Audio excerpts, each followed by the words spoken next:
বলছি আজকে কি কি কর্মসূচি রয়েছে? আজকে মার্কেটে আমরা সবজি মার্কেট, মাছপট্টি থেকে ঝাড়গ্রাম জুবলি মার্কেট যেটা, সেটাই আমরা খুললাম, প্রচার করলাম। আমাদের ক্যান্ডিডেট সাথে আছে, কালীপদ সরেন মহাশয় আছে এবং আমার সমস্ত কাউন্সিলররাও আছেন, আমার চেয়ারম্যান আছেন পৌরসভার, এবং আমার তৃণমূল কংগ্রেসের সমস্ত সৈনিক যারা মাঠে ময়দানে যারা লড়াই করে সবাই আছে, এবং আমরা মার্কেটে আজকে প্রচারটা করলাম।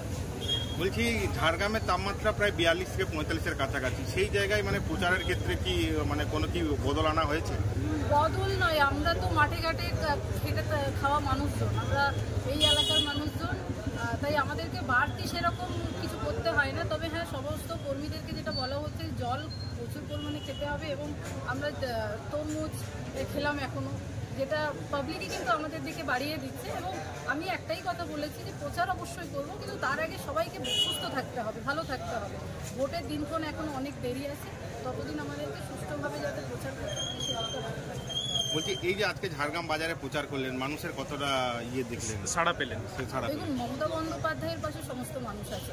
আজকে বিজেপি যে ধরনের রাজনীতি করার চেষ্টা করছে, আমাদের এই এলাকার মানুষজন, আমরা একসাথে বসবাস করা মানুষ, সেখানে যদি কেউ জাতির নামে একটা রাজনীতি করার চেষ্টা করে, তো ঝাড়গ্রামের মানুষ তার জবাব দেবে। এবং আজকের যেভাবে সাড়া পাওয়া যাচ্ছে, তাতে তৃণমূল কংগ্রেসের পক্ষেই প্রত্যেকটা মানুষ কিন্তু আছে।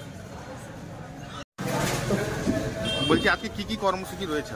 আজকে মূলত কর্মসূচি আমাদের এই মার্কেটের মধ্যে আমাদের কর্মসূচি আছে। সবজি মার্কেটে গেলাম, তারপরে বিভিন্ন ফলের দোকানে গেলাম, মাছের দোকানে গেলাম, এবং বিভিন্ন দুই একটা কাপড়ের দোকানে গেলাম। সবার সঙ্গে একটা জনসংযোগ হচ্ছে। মানুষের কেমন সাড়া পেলেন এখানে? সাড়া তো এখানে ঝাড়গ্রাম, যেহেতু আমিও ঝাড়গ্রামবাসী এবং সমস্ত ঝাড়গ্রামবাসীকেও দিদির শুনে আছে, সুতরাং অটোমেটিক্যালি সাড়া তো অবশ্যই পাওয়া যাবে। এই যে আপনি যেদিন থেকে নাম ডিক্লেয়ার হয়েছে আপনার প্রার্থী হিসাবে, তবে থেকে আপনি কিন্তু জোর কদমে প্রচারের ময়দানে রয়েছেন। এখন ঝাড়গ্রামের তাপমাত্রা প্রায় 42 থেকে 45-এর কাছাকাছি, সেই জায়গায় কোথাও কোথাও চ্যালেঞ্জিং মনে হচ্ছে যে এত গরমে? চ্যালেঞ্জিং, যেহেতু আমাদের এই কর্মসূচি, সেটা তো অতি অবশ্যই রূপায়ণ করতে হবে, এবং গরম তো প্রকৃতির দান, সুতরাং এটা মেনে নিতে হবে। সেই গরমটাকে উপেক্ষা করেই আমাদের কর্মসূচিটা রূপায়ণ করতে হবে।